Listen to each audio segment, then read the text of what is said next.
Fue en 1911 cuando Heike Kamerlingh Onnes observó que la resistencia eléctrica del mercurio desaparecía bruscamente al enfriarse a 4 Kelvin, cuando lo que se esperaba era que disminuyera gradualmente hasta el cero absoluto. Gracias a sus descubrimientos, principalmente por su método para lograr la producción de helio líquido, 2 años más tarde recibió el Premio Nobel de Física, en 1913. Durante los primeros años, el fenómeno fue conocido como supraconductividad. Un campo magnético suficientemente grande también puede destruir el estado superconductor, descubriéndose 3 años después la existencia de una corriente eléctrica crítica, en 1915.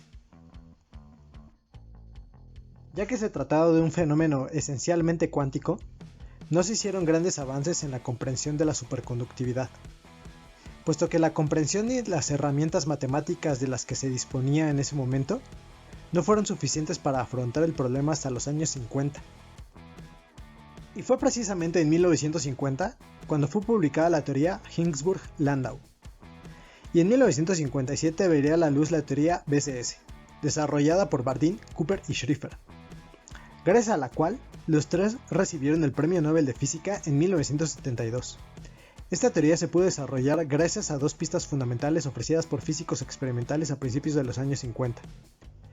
La primera, el descubrimiento del efecto isotópico, en 1950, que vinculó la superconductividad con la red cristalina. La segunda, el descubrimiento de Lars Onsager, en 1953, de que los portadores de carga son en realidad parejas de electrones llamados pares de Cooper, resultado de experimentos sobre la cuantización del flujo magnético que pasa a través de un anillo superconductor. La teoría Higgsburg-Landau es una generalización de la teoría de London, desarrollada por Higgsburg y Landau en 1950.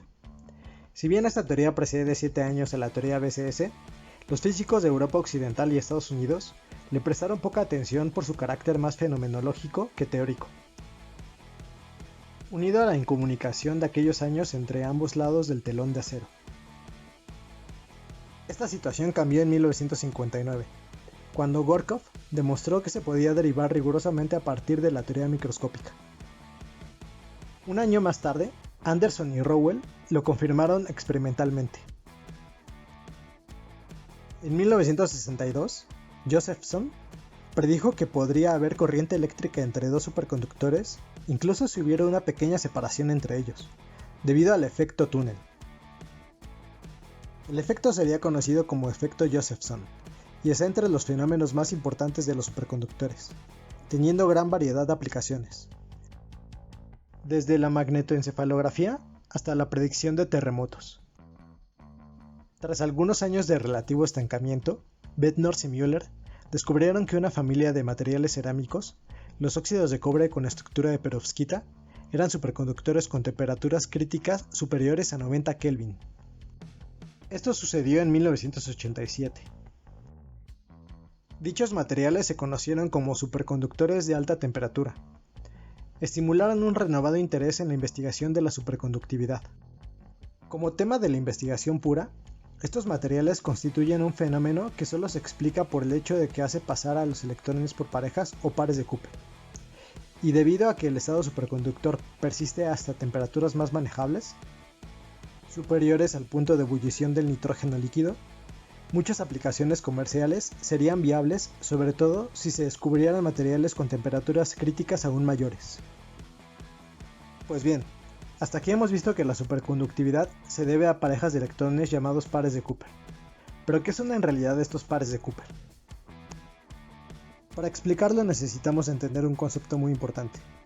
Hay 2 tipos de partículas en el universo, los bosones y los fermiones. Lo que diferencia este tipo de partículas es el tipo de estadística que siguen. Los bosones siguen un tipo de estadística que se conoce como estadística de Bose-Einstein, y los fermiones siguen otro tipo de estadística conocida como estadística de Fermi-Dirac. Cada una de estas distribuciones matemáticas tiene consecuencias físicas muy particulares. La estadística de Fermi-Dirac, por ejemplo, no permite que 2 partículas ocupen exactamente los mismos niveles energéticos, lo que da lugar al comportamiento de los electrones, por ejemplo, y lo que permite las reacciones químicas y la formación de la materia como la conocemos. La estadística de Bose-Einstein, en cambio, sí permite que varias partículas se distribuyan en el mismo nivel energético, salvo algunas restricciones energéticas. Esto permite la formación de rayos láser, por ejemplo, ya que los fotones son bosones, así como los electrones son fermiones, y debido a esto siguen el principio de exclusión de Pauli, lo que da lugar a los orbitales en los átomos. Un electrón en un metal normalmente se comporta básicamente como una partícula libre. El electrón es repelido por otros electrones debido a su carga eléctrica, pero también atrae a los iones cargados positivamente de forma que estos iones atraen a otros electrones. Esta atracción debida a los iones desplazados puede superar la repulsión de los electrones teniendo la misma carga, causando su emparejamiento. Generalmente, el emparejamiento solo ocurre a bajas temperaturas y es muy débil, lo cual significa que los electrones emparejados pueden estar a varios centenares de nanómetros unos de otros, la cual es una distancia enorme en las dimensiones tratadas. Estos electrones emparejados se conocen como pares de Cooper. Cooper originalmente solo consideró el caso de un par aislado formado en un metal. Al considerar el estado más realista consistente en muchos electrones formando parejas, como se hace en la teoría BCS, se observa que el emparejamiento da lugar a una banda prohibida en el espectro continuo de estados de energía permitida de los electrones, lo cual significa que todas las excitaciones del sistema deben poseer una cantidad mínima de energía. Esta banda prohibida lleva a la superconductividad, ya que las pequeñas excitaciones tales como la dispersión de los electrones están prohibidas. Herbert Froelich fue el primero en sugerir que los electrones pueden actuar como parejas unidas por vibraciones en la estructura del material, siguiendo la pista del efecto isotópico. El efecto isotópico mostró que los materiales con iones más pesados tenían menores temperaturas críticas, lo cual es un indicio claro de que las vibraciones de la red participan de alguna forma en la formación de estados de superconductor.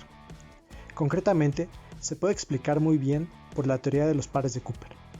Los iones más pesados son los más difíciles de mover, por lo que serían menos capaces de atraer electrones resultando en una menor energía de enlace para los pares de Cooper. Para resumir, los pares de Cooper son pares de electrones que se comportan como bosones y que por lo tanto pueden ocupar los mismos niveles energéticos. Pues eso sería todo.